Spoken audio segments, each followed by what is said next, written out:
This is the Bearikade Weekender from Wild Ideas. This is the bear can that I used on the John Muir Trail.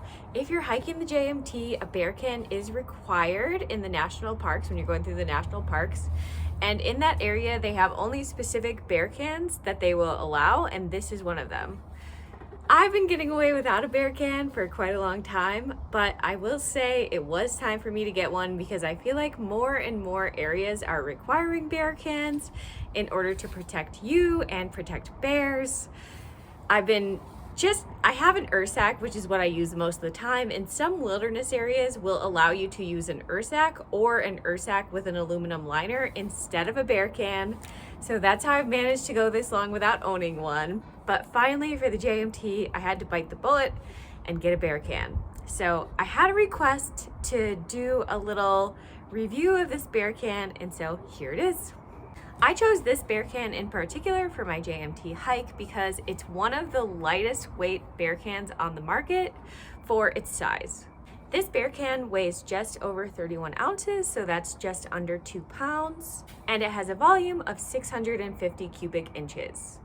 100 cubic inches is equivalent to about 1.6 liters. So that's about 10.4 liters if you want to think about it in liters. The diameter is 9.4 inches and it's 10.5 inches tall. Wild Ideas claims that this will fit about 6 days worth of food, and from my research I found that the rule of thumb generally is that every 1.6 liters or 100 cubic inches will hold about 1 day's worth of food. So if we're looking at it that way, then yeah, this should hold about 6.5 days of food. If you want to compare the size, volume, and weight of this to the popular Bear Vault cans, this falls somewhere in between the BV475 and the BV500. The BV475 holds 9.5 liters and weighs 2 pounds 4 ounces, and the BV500 holds 11.5 liters and weighs 2 pounds 9 ounces. The BV475 is supposed to hold 5 to 6 days worth of food, and the BV500 is supposed to carry 7 days worth of food. If we're looking at this in terms of cost, this is probably not worth it, to be perfectly honest with you. This is far more expensive than the Bear Vaults, and it's only a little bit lighter. This is made of carbon fiber, whereas the Bear Vaults are plastic, and this costs a whopping $359 compared to the BV475, which costs $89.95, and the BV500, which costs $94.95. So I knew this when I bought this canister, but for me, I was only gonna buy one canister in the next several years. Like, I'm not gonna own multiple canisters. I wanted to get a canister that I could bring on a weekend-long trip or a week-long trip, and it wouldn't be a huge hindrance for me. And especially on the JMT, I had to carry a lot of days worth of food along with all of my gear. I could have bought the BV500, but honestly, I just wanted to get one that was as light as possible. I was really trying to cut weight for the JMT, and so this is what I landed on, even though it was much pricier. For me, it's worth it because this is an investment in my backpacking, and I'm definitely going to be using it again. Some places in Colorado, like, they will allow you to use Ursacks, but they definitely prefer that you use bear cans, and as I mentioned, a lot more places are requiring you to use bear cans. Okay, so what do I think about this bear can? I really, really like this bear can. Don't pick on me, by the way, for putting a couple of stickers on my ultralight bear can. Gotta spruce things up, keep it interesting. And these stickers are really lightweight, I swear. I have borrowed bear cans before that I found to be a huge hindrance. They just added too much weight and too much bulk, didn't really fit well in my backpack, and just didn't really work out well for me, and I ended up being really angry about having to carry them. And I don't want to feel that way because I love wildlife and I want to protect the animals, and if carrying a bear can is the best way to protect bears, then I'm willing to do it. I don't want the bear can to make me angry while I'm carrying it, and this bear can did not make me angry while I was carrying it. Being that this bear can adds under 2 pounds to my overall weight, that's not a big deal, especially when I'm subtracting the weight of the Ursack that I would normally be bringing. It fits vertically in my pack just fine. It doesn't hurt my back when I'm carrying it. Like, my backpack remains really comfortable when I have this inside. By the way, someone asked me if this would fit horizontally in my pack, and the answer is no. I have the Gossamer Gear Mariposa, which is a 60-liter pack, and this only fits vertically, but it fits very well. Like, all my stuff fit along with this in the way that I would normally pack it. It wasn't a big deal to add this.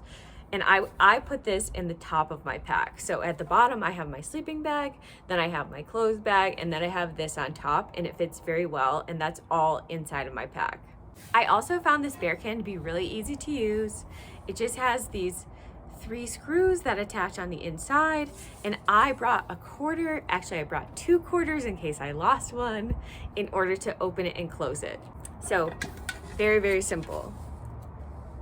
You just line these up on the inside, which I have already done, and then it's locked. You do that 3 times, easy. You want to unlock it, you do the same thing, no big deal. I've also used Bearcans where I had a really hard time getting them open, so it was a treat not to have to overthink it. This was very easy. Sometimes I think bears are smarter than me, but not in this case. And this is a look at the inside of the can. On the John Muir Trail, I actually had to carry 9.5 days of food with me, and I always try to bring at least a half day of extra food for safety reasons.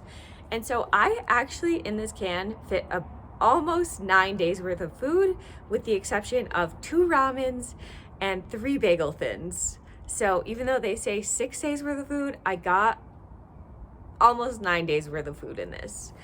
And granted, I was very, very careful about what foods I was buying and packing. I was trying to get stuff that was really lightweight and stuff that would not take up a ton of volume, because I knew I had to carry so many days worth of food. But I know that it can be challenging to fit all of your food inside of a Bearcan, so I just want to note that it is possible. I wish that I had made a video before my hike showing you getting all that food in my Bearcan, but unfortunately I ran out of time before I left. But today I want to show you that I can get 6 days worth of food in here. I would show you more, but I simply don't have that much food. I'm about to head out in the Wonderland Trail, so I do have a limited amount of backpacking food, but unfortunately not 9 days worth. So I hope you'll forgive me and you'll just accept me showing you how to get 6 days worth of food in here. Okay, so let me take you through first what food I have to fit in this Bearcan. By the way, that's my roommate Nymeria over there. And I also want to note that when I went out on the JMT and I fit all of that food in my backpack, or not in my backpack, in my Bearcan, I took anything that had any extra packaging, I took it out of that packaging and put it into Ziploc bags in order for it to take up less space. I don't want to do that right now just because I'm not taking all of this food on the Wonderland Trail, so some of it's just going to sit in my cupboard. So I don't want to open it up, but that's a trick you can definitely use. Like, for example, I'm going to be bringing this Chakri mix. So this has extra packaging and like extra air in here. So I would have taken this out of this original packaging and put it into a Ziploc bag. And I would have squeezed all the extra air out of it before I put it into my Bearcan. I also chose smaller backpacking meals, like single serve backpacking meals and mashed potatoes and things like that, instead of the bigger 2-serving meals, because at the beginning of a backpacking trip, I just don't tend to be as hungry as once I've been out there for a couple of weeks. So these single serve ones and mashed potatoes worked just fine for me and took up less space than, say, like the 2-serving ones.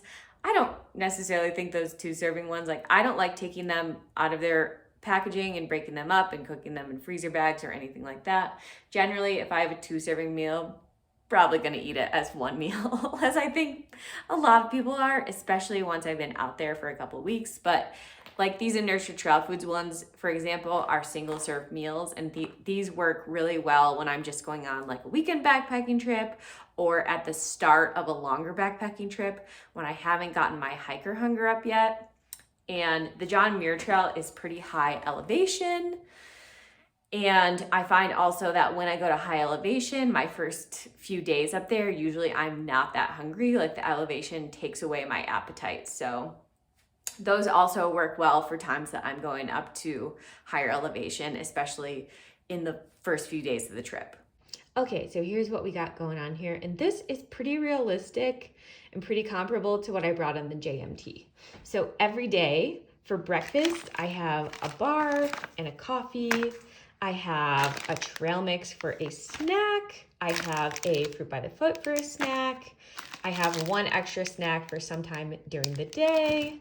And then always I gotta have my candy. So that's 3 Smarties a day. I'll be honest with you, I had 4 Smarties a day on the JMT, but here we are, I don't have that many Smarties left. And then 1 hydration drink mix. I also would keep some caffeinated noons in my hip belt pocket. And then 1 either ramen or mashed potatoes or backpacker meal for dinner. And then for lunches, I would have like a bagel thin or a tortilla with peanut butter or almond butter and honey. So I have 1 honey for every day. I would normally get a squeezy packet of peanut butter or some individual peanut butters or almond butters, but I just don't have any right now. So this is what I'm going to show. And then a few extra snacks for whenever I might need them. A couple of packs of olives, some spicy chocolate mix from Trader Joe's, some dried fruits, a couple of share size things of M&Ms, some inner peas from Trader Joe's. And again, this is all pretty comparable to what I brought on the JMT. All right, so here's how I got it in there. I put my bigger meals down at the bottom. Hopefully this angle works for you guys to see that.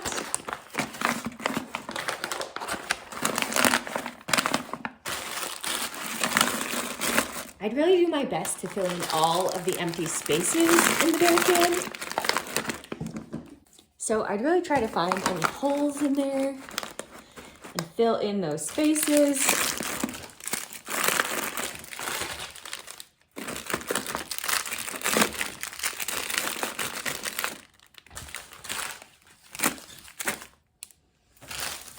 And normally I would put things all in Ziploc bags and try to keep things organized, but not in this case. Just gotta fit it all in there somehow.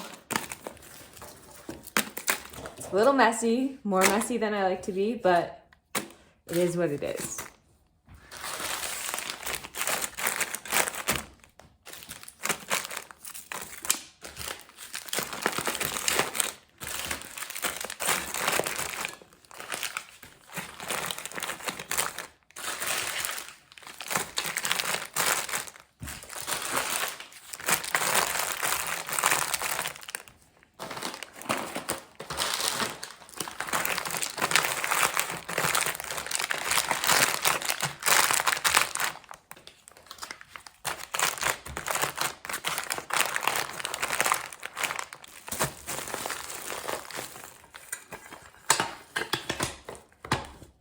Okay, so the only things I was not able to fit in there were the inner peas and the chocolate mix. But again, what I would do in order to fit this stuff in there was just take more things out of the original packaging, so it's taking up less space. So definitely this has a ton of air in there. I would take that out of its original packaging. And same thing with the inner peas. This is mostly just air. And then, of course, for your first day worth of food, you don't need to fit that in the bear canister. You can fit that elsewhere in your backpack. And then if you were still having trouble fitting it, I mean, again, some of these backpacker meals, like I could definitely take those out of the original packaging. And I could also get backpacking meals that don't take as much space, like the instant mashed potatoes. Those take up very little room. I do also want to note that this bear can is not waterproof. So I had this out in a light rain and nothing got in the inside, but then I had it out in some heavy rain and a little bit of water did get inside. So the only thing that was really affected were some of my packs of Smarties. And this happened to be like near the end of my JMT hike, so it wasn't a big deal. But if you do have any foods that are in packaging that's not waterproof, you might want to put that stuff in Ziploc bags as well. By the way, do you hear Nymeria sighing back there? I just took her on like a 4-mile walk while her mom is at a craft festival. So she has no reason to be sighing. She should be happy. I'll also note that for the JMT specifically, if you're going northbound, this bear can, even if you could only fit 6 days worth of food in it, it would still probably work well for you because a ton of the campsites in the southern portion of the JMT have bear boxes. So you could be putting, like, if your campsite has bear boxes and if you plan to go to campsites that have bear boxes, you can put any of your excess food that won't fit directly in your bear can into that bear box and not have to worry about it. It would still be safe. Pretty much every campsite that we stayed at for the first few days of our JMT hike, starting at Cottonwood Pass, had bear boxes with the exception of Guitar Lake. But there was a ranger station at Crabtree Meadow on the way up and back from Guitar Lake that had a bear box. So my friends Ibex and BB couldn't fit all of their food in their bear cans, and so they left some of their food at Crabtree Meadow on the way up to Guitar Lake to go up Whitney, and then we had to pass right back by there on the way back, so they were able to pick up their extra food. Thanks for watching, you guys. I hope that you found this video helpful. If you have any questions about this bear can, let me know, and if I can, I'll be happy to help answer those. Don't forget to subscribe if you haven't already for more hiking, backpacking, and outdoor content. I'll talk to you later.